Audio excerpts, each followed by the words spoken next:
Transportation isn't just noisy. Transportation systems are dirty, pollute the air, are expensive to build, maintain, and improve. Hence, they are also expensive to use, are crowded, and most of all, they are slow. Being stuck in traffic cost the average U.S. driver $1,400 last year, and nearly $400 billion for all drivers nationwide. That data from an inextract sums up a worldwide problem with all existing transportation systems for dense city centers, which all suffer from these chronic problems that cripple productivity, deplete infrastructure funds, and pollute at much higher levels than are acceptable.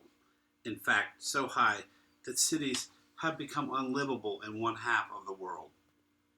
This makes sense that these cities have become so unlivable as they've become more and more polluted, because these cities also use cars, buses, subways, and trains to move people.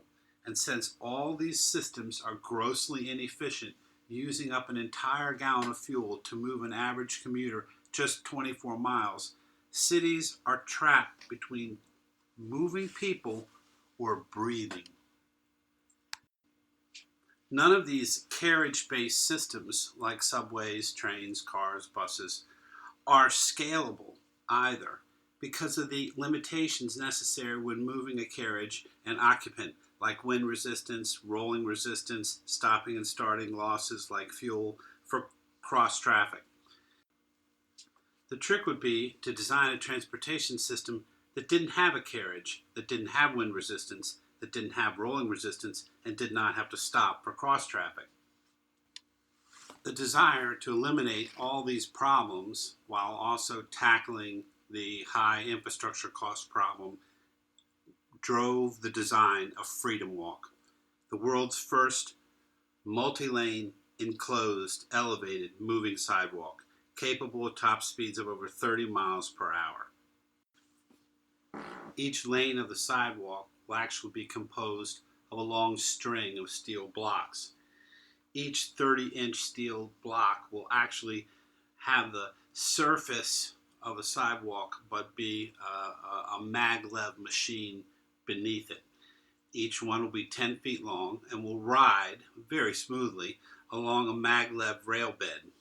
Since these maglev blocks, which join together make up the moving sidewalk, never travel faster than 30 miles per hour in the fastest lane, they can utilize existing maglev train control technology already in use throughout the world.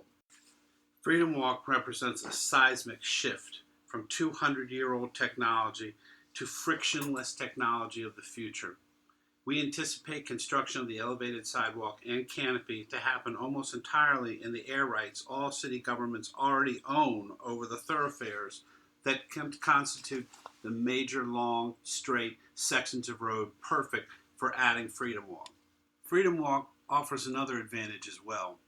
When you remove the carriage, you remove the main object that terrorists attempt to put bombs or IEDs in. They contain the concussion and therefore damage and hurt far more people. Freedomwalk has no carriages.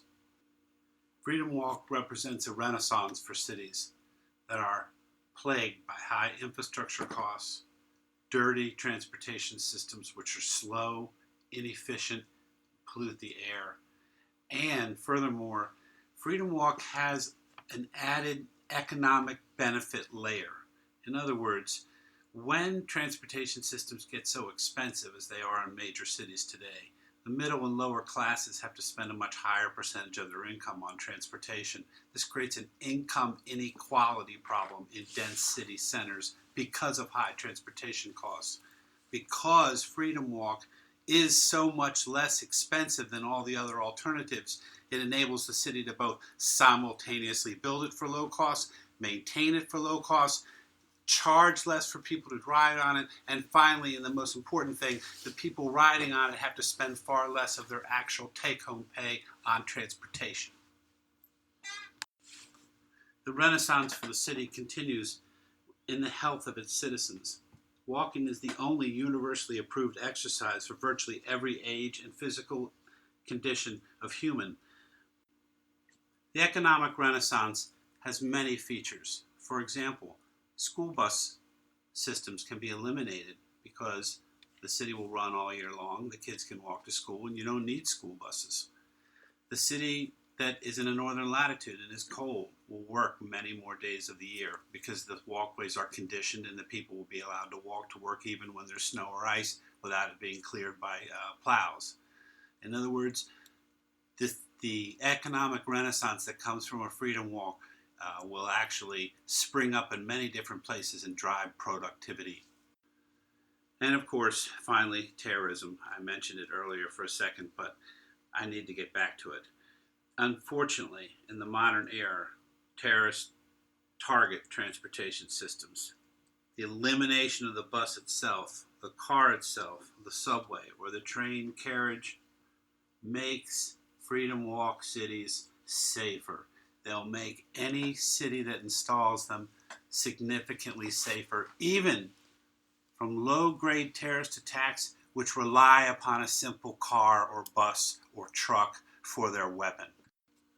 Now I want to look on the screen here at exactly what's happening. As you can see, we've got the people lined up on the end of the walk. Once we start it, the ones on the far right in the yellow lanes are moving very slowly. These lanes are purposefully going to be set at a lower speed so that people that have disabilities or handicaps or walking difficulty can still use the walk and get on it easily and off it easily.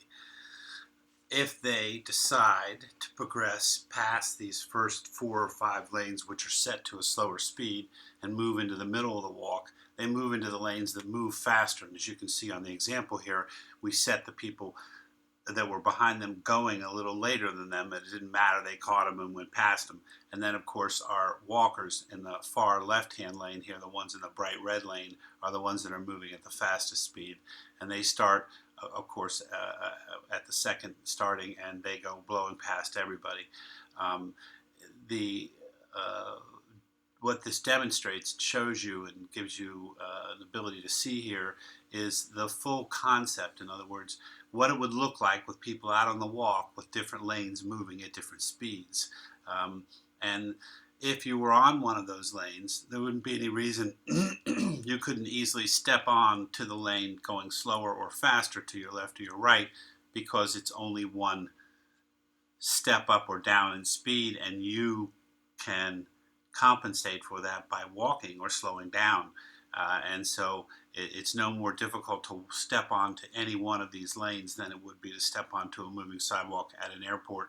In fact, I believe at an airport you have to step forward onto the walk, which I believe is an error. We're going to walk along it so that our speed matches it and then step out onto it. I think this will make it far easier for people to get on than the way airport ones load now. Here we're going to take a little time to look at our actual block design. As you can see from the tread plate design on the top, it's surfaced so that the people have a good adhesion for their shoes. And this tread plate design is also perforated so that if they spill a drink or any liquid while they're on the walk, it will collect in the catch basin, which, as you can see in this diagram, is the top 1 inch of the block itself. Attached to the end, you can see the extension block. That's what allows the 2 blocks to mate and move around a little bit, and there's room in between for that to happen. We have those bumper guards on the side, which are green here, which do the same thing. Now we're going to switch around a little bit and look at this thing from the bottom. And when we get down here, we can see that we have 2 sets of wheels. 2 sets of devices to carry the weight of the block. The first is a set of wheels. Those wheels are emergency wheels. They're there for years and years, hopefully, and don't do anything. But if there ever is a severe power outage and or computer outage or some sort of failure for the control system, the blocks would simply drop down and glide along on these wheels until they had lost their momentum so that nobody on the system got hurt. And we could make that drop down distance very narrow with this design. And then you see on the outer edge is the actual maglev posts, which come down and sit above the maglev rail, which carry the blocks. And then on top, we've got this rail, which is for the people to hold on to that are either disabled, people with disabilities, and or people with vertigo, and or older people, and or people that have some sort of difficulty walking, and or want something to hold on to when they get out on the walk. There's actually a seat which folds down on the front of that rail so they can actually sit down on the walk if they need to. And there's even an emergency button on this rail that sticks up so that if they're, while they're sitting there and or standing there, they feel they need assistance, they could just push that button and someone will come over and assist them. In this manner, each block would have one of these rails on it. And so as the people came out onto the block, the majority of people who simply wanted to walk out and through would have plenty of room to do so. The people that needed this rail to hold on to move from lane to lane and or to support them when they just wanted to stand there, would have one per block, which would give you an enormous, people with disabilities, handicapped, and other carrying capacity on the walk, 100 times greater than you have with any other type of mass transit system.